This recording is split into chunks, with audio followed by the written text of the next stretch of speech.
Hi అండి అందరికి. మనం అనుకున్నట్టుగానే బిట్‌కాయిన్ $70,000 అయితే అబోవ్ వచ్చేసిందనమాట. సో, ఇప్పుడు నెక్స్ట్ ఏం జరుగుతుంది? నెక్స్ట్ ఏంటి? మన టార్గెట్ ఏంటి? ఎలా ఉంటుంది నెక్స్ట్ కమింగ్ డేస్‌లో అనేదైతే ఈ వీడియోలో నేను పూర్తిగా చెప్తాను. అదే విధంగా వార్ గురించి కూడా నేను కంప్లీట్‌గా ఎక్స్‌ప్లెయిన్ చేస్తాను. ఏంటి ఎలా ఉంటుందనేది. సో, మన ఈ వీడియోని అయితే పూర్తిగా చూడండి. మన ఛానల్ గనక సబ్స్క్రైబ్ చేసుకోకపోతే సబ్స్క్రైబ్ చేసుకోండి, లైక్ చేయండి, షేర్ చేయండి. ఇప్పుడు మన వీడియోలోకి అయితే వెళ్ళిపోదాం. ఒక్కసారి బిట్‌కాయిన్ ప్రైస్ చూసుకుంటే నేను వీడియో చేస్తున్న టయానికి 72,500 అయితే ట్రేడ్ అవుతుంది. యాక్చువల్ గా ఈ లైన్ బ్రేక్ అయిందనమాట. 68,000 బ్రేక్ అయ్యి దాదాపుగా 74,000 కి అయితే రీచ్ అయింది. సో ఇప్పుడు కొంచెం కరెక్షన్ అయ్యి 72,500 అయితే ట్రేడ్ అవుతుంది. సో చూసారు కదా, ఈ దాదాపుగా ఒక 15 డేస్ నుంచి సైడ్ వేస్ లో వెళ్తున్న బిట్ కాయిన్ ఒక్కసారిగా అయితే పైకి మూవ్మెంట్ అయితే వచ్చింది. సో ఇది ఫేకా లేకపోతే జెన్యూనా అనేది ఈ రోజు రేపు గడిస్తే మనకు ఒక ఐడియా అయితే వస్తుంది అనమాట. సో నెక్స్ట్ టార్గెట్ వచ్చేసి మనకి 80,000 అనమాట. సో చూసారు కదా, 80,000 78,000 కంటే పైకి వెళ్తే ఇంకొంచెం బుల్లిష్ గా ఉండే అవకాశం అయితే ఉంటది అనమాట. ఇది వస్తుందా లేదా అనేది చూడాలి. ఎందుకంటే ఇప్పుడు ఆల్రెడీ చాలా వరకు పంప్ అయింది, చాలా వరకు షార్ట్స్ లిక్విడేట్ అయితే చేశారు. బట్ కొంచెం కరెక్షన్ అయితే అవుతుందని నేనైతే అనుకుంటున్నాను.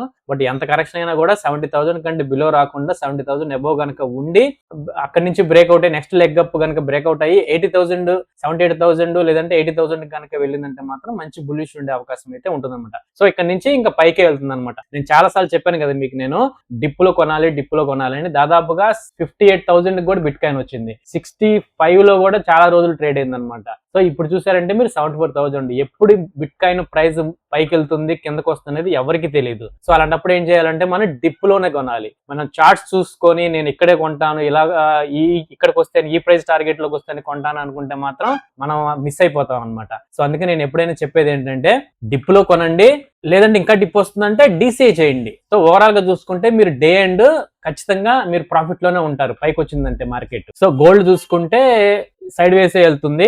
ఎందుకంటే ఇప్పుడు ప్రెసెంట్ వారు సిచ్యువేషన్ అయితే అర్థం కాని పరిస్థితులు అనమాట. ఇరాన్ చాలా మంది అఫీషియల్స్ అయితే మీటింగ్ డిస్కస్ చేయడానికి మేమైతే రెడీగా ఉన్నామని చెప్పేసి అంటున్నారని చెప్పేసి న్యూస్లు అయితే వస్తున్నాయి.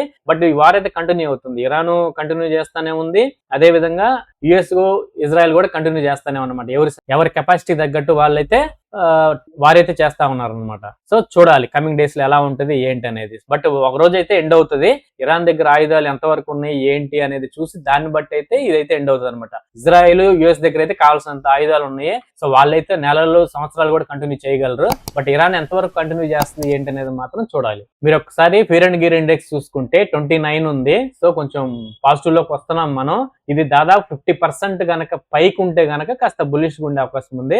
బట్ ఆల్ టైమ్ లో 5 ఉంది. సో దానికంటే ఇది 29 అనేది చాలా బెటర్. కమింగ్ డేస్ లో ఇంకా పైకి వెళ్తుందని ఆశిద్దాం. ఆల్ట్ సీజన్ ఇండెక్స్ చూసుకుంటే 34 ఉంది. సో మార్కెట్ క్యాప్ చూసుకుంటే 2.45 ట్రిలియన్ ఉంది. సో చాలా వరకు దాదాపుగా $200 బిలియన్ యాడ్ అయింది అనమాట నిన్న ఒక్క రోజే. సో చాలా పాజిటివ్ ఇది.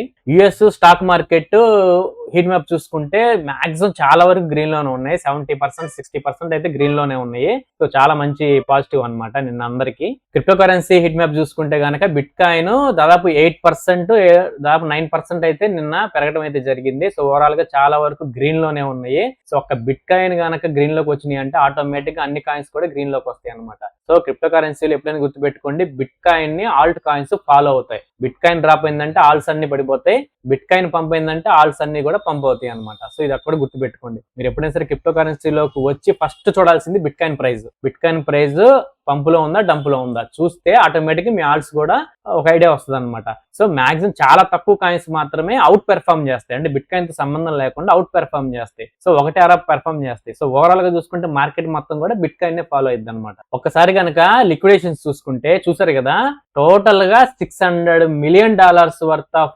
USDT అయితే లిక్విడేట్ అయిపోయింది అనమాట. సో దాంట్లో మేజర్ గా వచ్చేసి షార్ట్స్ చూసారా, $500 మిలియన్ వరకు షార్ట్స్ వరకే లిక్విడేట్ అయిపోయాయి. అంటే మార్కెట్ ఈ వార్ సిచ్యువేషన్ లో పడిద్ది అని చెప్పేసి ఎక్కువ మంది అయితే షార్ట్ ఓపెన్ చేశారు. సో వాళ్ళందరినీ లిక్విడేట్ చేసేసింది అనమాట ఒక్కసారిగా మార్కెట్ పైకి వచ్చేసరికి. దాదాపుగా నిన్న $7,000-8,000 అయితే పైకి వచ్చింది మార్కెట్. సో అందువల్ల అని చెప్పేసి షార్ట్స్ పెట్టిన వాళ్ళందరూ అయితే లిక్విడేట్ అయిపోయారు. దాదాపుగా 1,26,000 మంది అయితే ట్రేడర్స్ లిక్విడేట్ అయిపోయారు అనమాట. సో నిన్న చూసుకుంటే ETF ఇన్ఫ్లోలు $150 మిలియన్ ETF అయితే ఇన్ఫ్లోస్ వచ్చాయన్నమాట. సో ఓవరాల్ గా చూసుకుంటే గ్రీన్ లోనే ఉంది. లాస్ట్ వీక్ ఈ వీక్ కొంచెం గ్రీన్ లోనే ఉంది. సో ఇలాగే కంటిన్యూ అయితే మాత్రం నెక్స్ట్ 78,000 క్రాస్ అయ్యి 80,000 కి బిట్కాయిన్ అనేది రీచ్ అయ్యే అవకాశం ఉంటుంది. ఆ తర్వాత కొంచెం కరెక్షన్ అయితే ఉంటుంది. ఎందుకంటే ఈ వీక్ అంతా కనుక పంప్ అయిందంటే ఖచ్చితంగా ఒక చిన్న కరెక్షన్ అయితే ఉంటుంది. హెల్దీ కరెక్షన్ అనేది అది చాలా మంచిదే.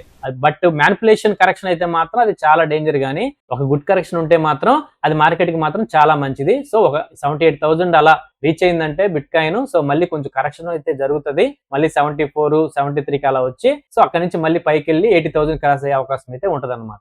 బిట్ కాయిన్ హీట్ మ్యాప్ చూసుకుంటే సో ఇదంతా కూడా పైకి వెళ్ళిపోయి లిక్విడేషన్స్ అంతా క్లియర్ చేసేసింది. సో ఇప్పుడు లిక్విడేషన్ అయితే కిందకే ఉంది. 70,000 దాకా ఉంది లిక్విడేషన్స్. ఇది జరుగుతుందా లేదా అనేది చూడాలి. ఎందుకంటే ఇన్స్టిట్యూషన్స్ అయితే బై చేస్తున్నాయి, బట్ ఎక్స్చేంజ్లు మాత్రం మ్యానిపులేట్ చేస్తాయి. సో అందుకని మార్కెట్ కిందకి తీసుకొచ్చి ఈ యూజర్స్ యొక్క USDTని లిక్విడేట్ చేస్తేనే వాళ్ళకి లాభం ఉంటుంది. కాబట్టి సో ఓవరాల్ గా కిందకి రావడానికి అయితే అవకాశం ఉంది దాదాపు 70,000 కి. లేదంటే ఇక్కడ నుంచి పైకి వెళ్ళిద్దా అనేది చూడాలి. ఈ రోజు రేపు ఆగితే కానీ మనకు క్లారిటీ రాదన్నమాట.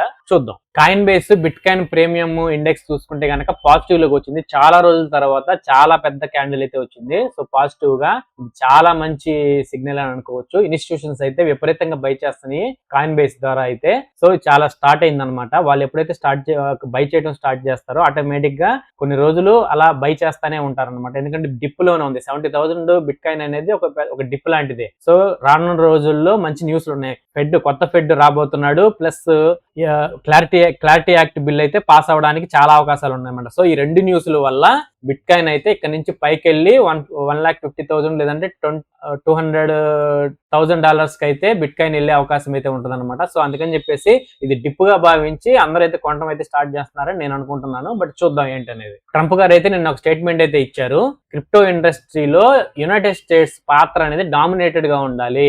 అమెరికా ఎక్కువ శాతం మన క్రిప్టోలో ఎక్కువగా ఇన్వాల్వ్ అవ్వాలని చెప్పేసి ఒక స్టేట్మెంట్ అయితే ఇచ్చారనమాట. సో ఒక ప్రెసిడెంట్ గారు క్రిప్టో గురించి పదే మాట్లాడడం అనేది చాలా పెద్ద పాజిటివ్ న్యూస్. సో ట్రంప్ గారు ఉన్నన్ని రోజులు అయితే క్రిప్టో కరెన్సీకి ఎటువంటి ఇబ్బంది ఉండదు. సో చాలా వరకు కొత్తగా వస్తున్న ఫెడ్ కూడా క్రిప్టోకి సంబంధించి పాజిటివ్ గానే ఉన్నారు. SEC చైర్మన్ కూడా పాజిటివ్ గానే ఉన్నారు. సో ట్రంప్ గారు పాజిటివ్ గా ఉన్నారు. ట్రంప్ గారి ఫ్యామిలీ కూడా క్రిప్టో కరెన్సీలో ఉందన్నమాట. సో ఓవరాల్ గా చూసుకుంటే క్రిప్టో కరెన్సీకి చాలా పెద్ద పాజిటివ్ గా అయితే ఉన్నారని అయితే అర్థమవుతుంది. మీకు తెలుసు ఎరిక్ ట్రంప్ గారి కొడుకు అనమాట. సో ఇతను ఏమంటున్నాడంటే యాక్చువల్ గా క్లారిటీ యాక్ట్ బిల్ అనేది పాస్ అవ్వడం అనేది క్రిప్టో కరెన్సీకి చాలా ఇంపార్టెంట్. ఎందుకు ఇంపార్టెంట్ అంటే ఆ క్లారిటీ యాక్ట్ బిల్ కనుక పాస్ అయిందంటే సో అదొక చట్టంగా అయిపోయిందంటే క్రిప్టో కరెన్సీలో ఎక్స్చేంజ్లు కానీ పెద్ద వేల్స్ కానీ మ్యానిపులేషన్ చేయడం అయితే దాదాపు 70% అయితే తగ్గిపోద్ది అనమాట. సో అప్పుడు ఏమవుతుంది, బిట్ కాయిన్ అనేది ఇంత వాలటైల్ గా ఉండదు క్రిప్టో కరెన్సీలో. సో అప్పుడు ఏంటి, ఒకవేళ మూవ్మెంట్ వచ్చినా కూడా 1%, 2%, 3% అట్లా డిఫరెన్స్ ఉంటుంది.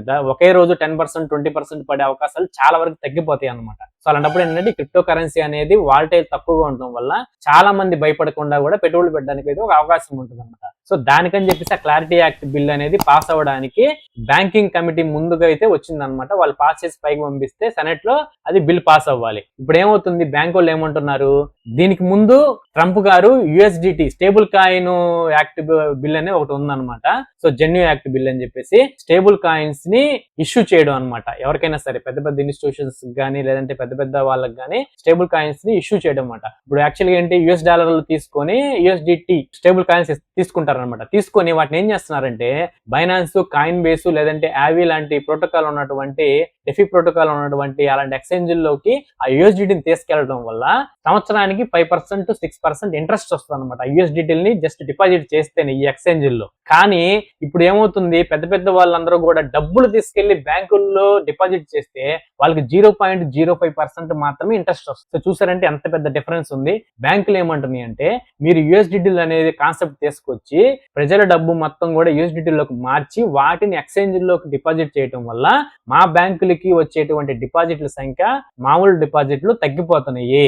అని చెప్పేసి వాళ్ళైతే భయపడుతున్నారు అనమాట. బ్యాంకింగ్ రంగం మొత్తం కూడా దీని గురించి భయపడుతుంది. అందుకని చెప్పేసి క్లారిటీ యాక్ట్ బిల్లుని పాస్ చేయకుండా ఆపుతున్నారు. సో దాని గురించే ఎరిక్ ట్రంప్ గారు ఈ ట్వీట్ లో మాట్లాడుతున్నారు. మీ బ్యాంకులు ప్రజలకి 0.05% మాత్రమే ఇంట్రెస్ట్ ఇస్తున్నాయి. అదే యూఎస్డిటీలు కనుక వాళ్ళు తీసుకొని ఎక్స్చేంజ్ లో కనుక డిపాజిట్ చేస్తే దాదాపు 5 to 6% ఇంట్రెస్ట్ వస్తుంది కదా. సో ప్రజలకి ఏదైతే మంచిదో మేము దాని గురించి ఆలోచిస్తాము.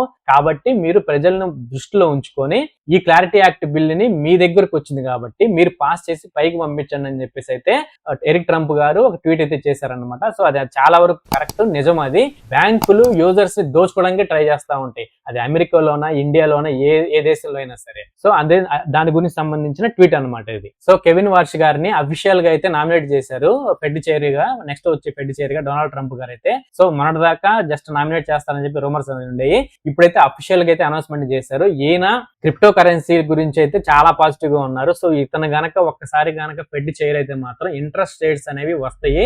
మీకు బాగా గుర్తుండే ఉంటది, కోవిడ్ టైం తర్వాత ఇంట్రెస్ట్ రేట్స్ ఒక్కసారిగా తగ్గించడం వల్ల దాదాపుగా $1 ట్రిలియన్ అయితే యుఎస్ ఎకానమీలోకి ఇంజెక్ట్ అయ్యాయన్నమాట. సో అప్పుడు ఏమవుతుందంటే దాదాపు $400-500 బిలియన్ ఉన్న క్రిప్టో కరెన్సీ యొక్క మార్కెట్ క్యాప్ ఒక్కసారిగా 2 ట్రిలియన్ 3 ట్రిలియన్ వరకు అయితే చేరుకుంది అనమాట. చూసుకోండి ఎంత పెద్ద ర్యాలీ అయితే వచ్చిందో అనేది. సో ఎప్పుడైతే మార్కెట్ లోకి మనీ ఇంజెక్ట్ అవుతుందో, ఇంట్రెస్ట్ రేట్స్ కట్ చేయడం జరుగుతుందో అప్పుడు $1 ట్రిలియన్ మార్కెట్ లోకి వస్తాయి.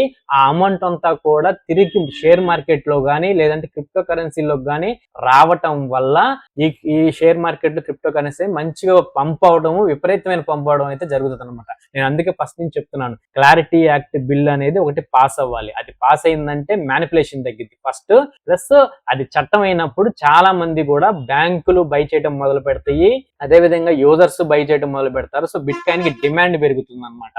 ఈ 2026 అనేది చాలా మంచి పాజిటివ్ గా ఉండే అవకాశం ఉంది. ఎప్పుడైతే క్లారిటీ యాక్ట్ బిల్ పాస్ అవుతుందో, కొత్త ఫెడ్ వస్తారో, ఈ రెండిటి వల్ల కూడా క్రిప్టో మార్కెట్ అనేది విపరీతంగా పంప్ అవడం అయితే జరుగుతుంది. బట్ గుర్తుపెట్టుకోండి, ఇది నా ఫైనాన్షియల్ అడ్వైస్ అయితే కాదు, జస్ట్ ఎడ్యుకేషన్ పర్పస్ మాత్రమే చెప్తున్నాను. ఇక్కడ నుంచి మళ్ళీ బిట్ కాయిన్ డ్రాప్ అయినా కూడా మీరేం భయపడకండి, అక్కడ కూడా మళ్ళీ బై చేయడానికి అయితే ట్రై చేయండి. సో గుర్తుపెట్టుకోండి, రానున్న రోజులు చాలా పాజిటివ్ గా ఉండే అవకాశం ఉంటుంది. సో ఓవరాల్ గా చూసుకుంటే డిప్ లో బై చేయాలి, ప్రాఫిట్ వస్తే అమ్మాలి. ఒకవేళ మీరు 65,000 లో కనుక మీరు బై చేసి ఉంటే ఈ రోజున 74,000 లో మీరు సెల్ చేసుకోవచ్చు, మంచి ప్రాఫిట్ వచ్చేది. సో చూద్దాం.